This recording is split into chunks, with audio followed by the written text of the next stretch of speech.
Bom dia, nono ano, tudo bem com vocês? Vamos para a nossa primeira aula de história dessa semana.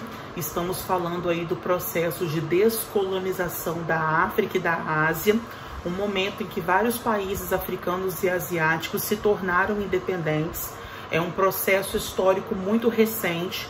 Muitas nações africanas e asiáticas se tornaram independentes agora, 1950, 1960. Então, é pouquíssimo tempo de independência que muitas delas possuem. Então, a apostila selecionou os casos mais importantes e nós vamos falar sobre eles.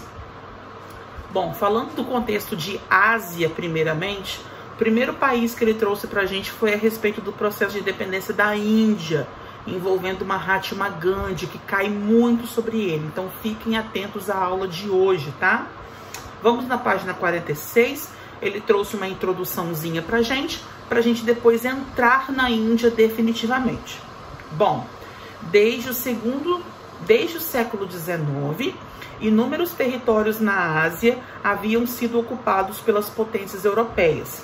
Durante a Segunda Guerra Mundial, o Japão, integrante do eixo com a Alemanha e Itália, colocou em prática seus planos expansionistas sobre a Ásia. Para isso, ocupou várias colônias pertencentes a países inimigos, como França e Inglaterra. Quando o conflito se encerrou, em 1945, tanto o Japão quanto seus inimigos haviam enfraquecido econômica e militarmente. Assim, as colônias aproveitaram esse momento para iniciar uma onda de descolonização do continente que se estendeu por cerca de 10 anos. Então, como eu já havia comentado com vocês na introdução desse capítulo na nossa aula da semana passada, é justamente isso que acontece. A Segunda Guerra Mundial vai ser decisiva para que essas nações busquem independência. É um momento em que as potências que haviam colonizado, estão fragilizadas, não possuem dar uma atenção, não conseguem, não têm... estão num momento difícil, elas não têm nem recursos financeiros para dar um suporte para suas colônias, e aí elas vão se unir para se tornar independentes. Bom, o primeiro caso que nós vamos ver na aula de hoje é o caso da Índia. Vocês sabem que a Índia sempre despertou a cobiça das nações europeias desde a época das viagens marítimas, lá no século XV. A Índia era o território das especiarias, onde muitos produtos valiosos eram encontrados lá. Então, desde então, a Índia vem sofrendo interferência de nações europeias, tá? Acabou caindo nas mãos de várias potências, mas quem dominou de vez a Índia mesmo foi a Inglaterra. Vamos falar como que foi aí esse processo de independência lá na frente, depois da Segunda Guerra Mundial. Bom, a Índia era cobiçada por vários reinos europeus durante a Idade Moderna. No decorrer do século XVII, os ingleses se estabeleceram no território. No século XIX, a Inglaterra venceu levantes e revoltas locais e instaurou um protetorado nesse território. A administração inglesa era marcada pelo autoritarismo e pelo desrespeito aos costumes e às tradições desses povos. Então, desde o início, a Inglaterra acabou tomando essa postura autoritária, é uma forma que ela tinha de manter o controle.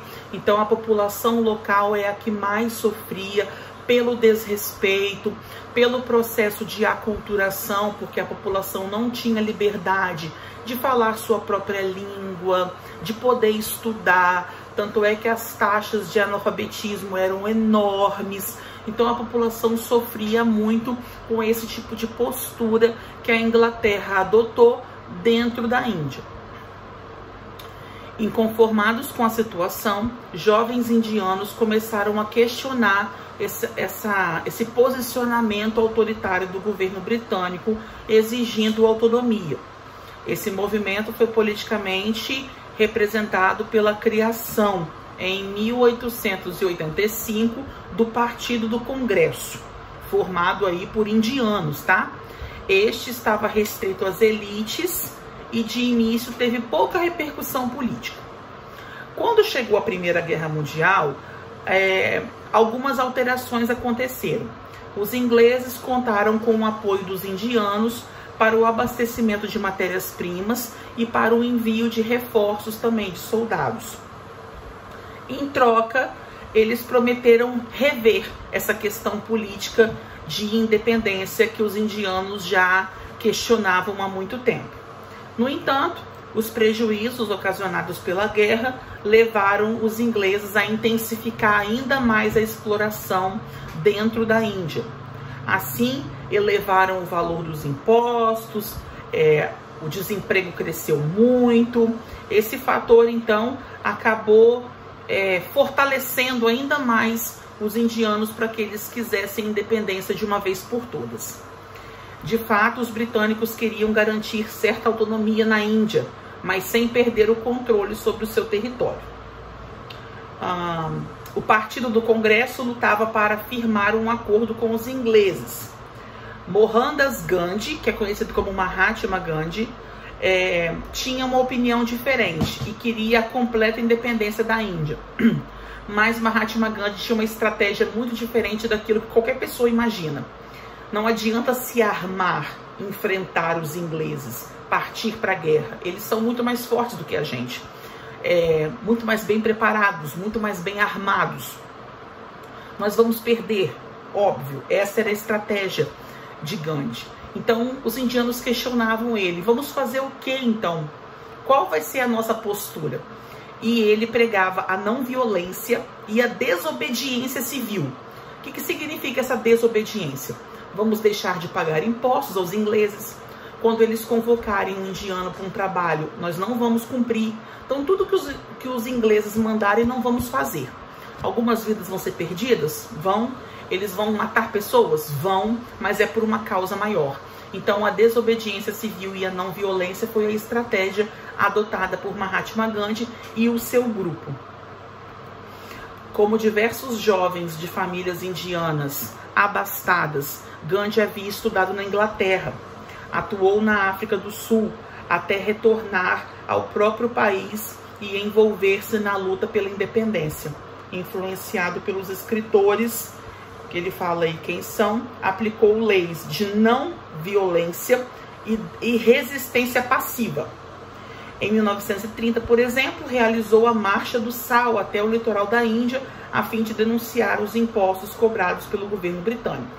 A Índia tinha uma população formada por diversas etnias e religiões: hindus, muçulmanos, sikhs, persas, parsis e outros grupos. Se Gandhi queria uma Índia unida, ele desejaria então formar todos esses grupos e unir em torno de um país só. A eclosão da Segunda Guerra, em 39, mudou os rumos da história, agora de vez favorável aos indianos. Ao fim do conflito, os enfraquecidos ingleses finalmente cederam e aprovaram a independência da Índia de maioria hindu. Então aí Mahatma Gandhi conseguiu, através dessa estratégia, a independência da Índia. Em 30 de janeiro de 1948, 3 anos depois que a independência... um ano depois que a independência havia sido conquistada, Gandhi foi assassinado. Isso mesmo. Um hindu radical que não concordava com os planos dele de unir as culturas e as religiões indianas, acabou provocando esse atentado e matando esse líder que tanto defendeu a paz, tá? Bom, agora você vai fazer o exercício da página 48 e tem o troca de ideias lá em cima também da página 49. E a gente volta amanhã com aula ao vivo sobre a Indochina. Beijos e até mais!